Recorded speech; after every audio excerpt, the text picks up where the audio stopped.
I just had or witnessed a truly humbling experience, and I'm trying to oh God, I'm at a loss for words. My heart is racing. I,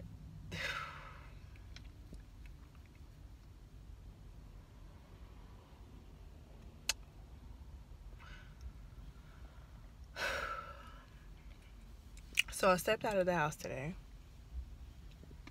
reluctantly. Did a few things in the house. The afternoon was getting later, never went to the grocery store. Need to buy groceries, don't feel like doing it. I did this, I did that, I'm tired. Complain. So I was initially going to go to the Dollar Tree by my house. But it was just too much traffic in front of it, and I'm just being impatient. I said, forget it. I turned around. I went in the direction towards the grocery store, and I stopped at the Dollar Tree on the way there. And this is just really one of those moments where I really feel like God just works in mysterious ways, and he puts you in places where you need to be. When you had no intentions on being there, you had other plans, but his plans were just a little different. So I dragged myself into this Dollar Tree. I'm just going in for junk, really. Maybe to see if there's some newspapers left for coupons. I really don't have a mission. I have no purpose. I'm throwing junk in my basket to take to work for me to snack on throughout the week. And I get in line. And when I finally get to the cashier, another lady, as she's ringing my stuff up, another lady at the register next to us, or really in front of me, comes up with her two small children, gotta be like maybe 5 and 7, 6 and 8, somewhere around those two ages. And she says to the cashier, she says, I'm going to pay for this in change. And the cashier's like, huh? She's like, I'm going to pay for it in change. All I have is quarters. So I'm just going to pay for all of this in change. So the cashier's like, well, how much change are we talking about? And she's like, we're talking about like $15. And she's like, $15? She's like, yeah, $15. So I know it wasn't loud, but Dollar Tree, it's Dollar Tree. It's only but so big. So you can kind of hear the conversation going on.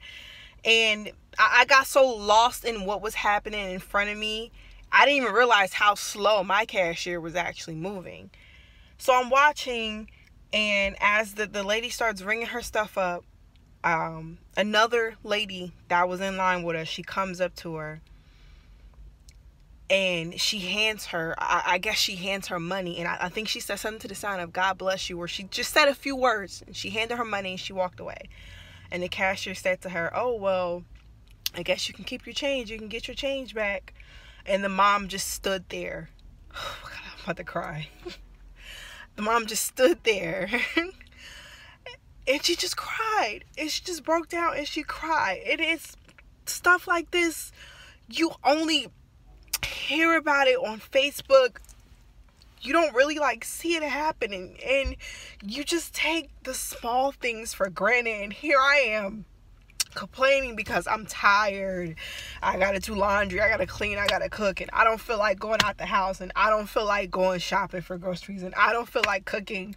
But I have plenty of money. I have enough money in my bank account to go shopping for my family and go buy these groceries that I don't feel like buying, and buy the food for the dinner that I don't feel like cooking. And here a mom is struggling on her last leg, and she just raked up all the change she can to get pretzels. And I looked at what was in her stuff. It was like pretzels and maybe a little couple of containers for the kids, like food items that can probably get them through the next few days, or maybe the next week, or something like that.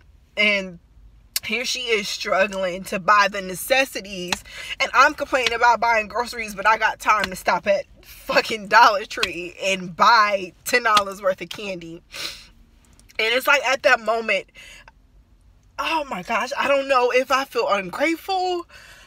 I don't know if it was just humbling. It was a truly humbling experience, and it was a reality check. Like, I really had to check myself. I had to check my mood, and then I just felt so overwhelmed with emotions for this mom because, you know, I'm blessed with the job. I'm blessed with the counterpart who has a good job as well. I don't know her story. She may have been a single mom. And you know, I don't know the story outside of the struggle that I was just able to experience. And here she is raking up change. And then someone was able to bless her with money to pay for the few things that she needed. And I just felt so much in my heart for her, and I can see it was just overwhelming, and she was embarrassed, and then she, you know, didn't know how to feel about the blessing that came her way. And I couldn't leave the store without saying something to her. So the lady finally says 15 something. You know, she's scraping up $15 in change to buy necessities, and I just spent $15 on candy and frozen burritos. Like, I paid for my stuff, but I couldn't leave without saying something to her, because I've been there. I've had to scrape up change, you know, to buy diapers, or scrape up change to buy food, or scrape up change to feed myself, because I spent my money on the one child I had at the time, and I was a single parent. And I know what that feels like. And to get that blessing, I was just so happy for her. I was humbled in the experience, but I was just so happy for her, and I couldn't leave the store without saying something or encouraging her, because if you know me, that's who I am. I'm an encourager, I'm a healer, I'm a helper. And I just felt it in my spirit that she needed that at that moment. I was placed here for her to witness this, and she needed it in that moment. So I paid for my stuff, but I didn't even pick up my bags. I walked away, and I just walked up to her, and I asked her, "Can I give you a hug?" And she cried some more, and she said yes. And I just held her so tight, and I just told her it was going to be okay, and that things were going to get better, and she was going to see bright days. And I know I look a mess, and I'm crying, but oh God, it was something you truly had to feel. It's something you had to see. And I couldn't leave that store without letting her know that she's not alone, and that I see her, and people see her, and there are people who care. Even if you don't know them, they care. And there are people who will help you when you need it, and God places people in the right places at the right moment. So I held her, and I hugged her tight, and I told her it was going to be okay, and I told her this wasn't the end.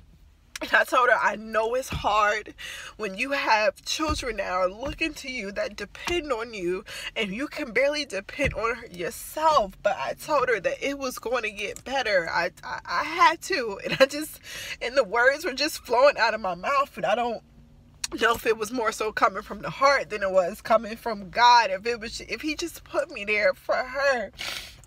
And at this point, I don't even care, because I know that was a blessing for her. And I know she's going to walk out of Dollar Tree. If she hasn't walked out already, she's going to be okay. I may not ever see this lady again. I may not ever see her again. But I truly believe that she's going to be okay. And I know that she's going to be okay. And this is just one of those things where you got to check yourself.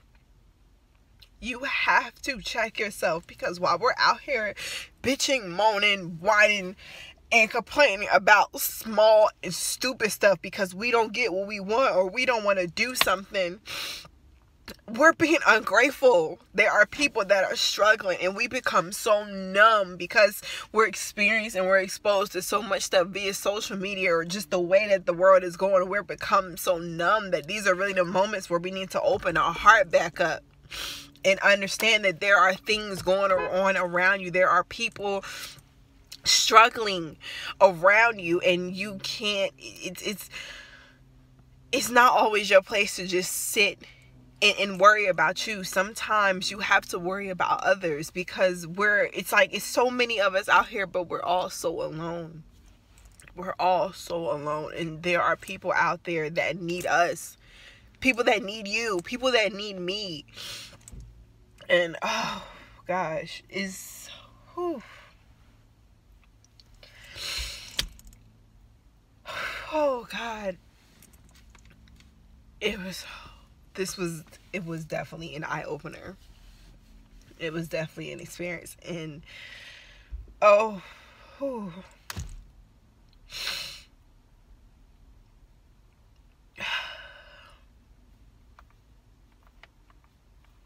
If you take nothing else from this, be grateful for what you do have, regardless of what you don't have.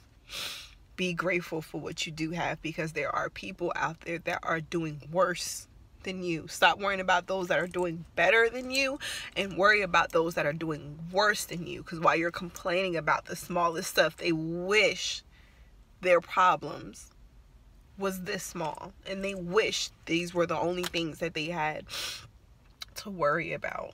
And while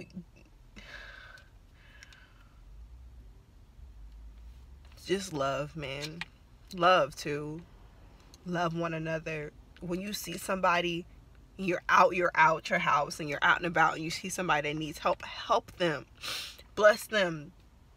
It could be by money, it could be by words, it could be by a hug, it could be by a shared moment. Bless them. We aren't out here. It's not one human on the earth. It's millions and billions of humans on the earth, and we're here for a reason. We're not here to be alone. We're not here to soak in our own swallows. We're not here to be in our own bubbles. We're here for each other. We coexist for a reason. And if you don't take anything else from this, just take that. Just take that.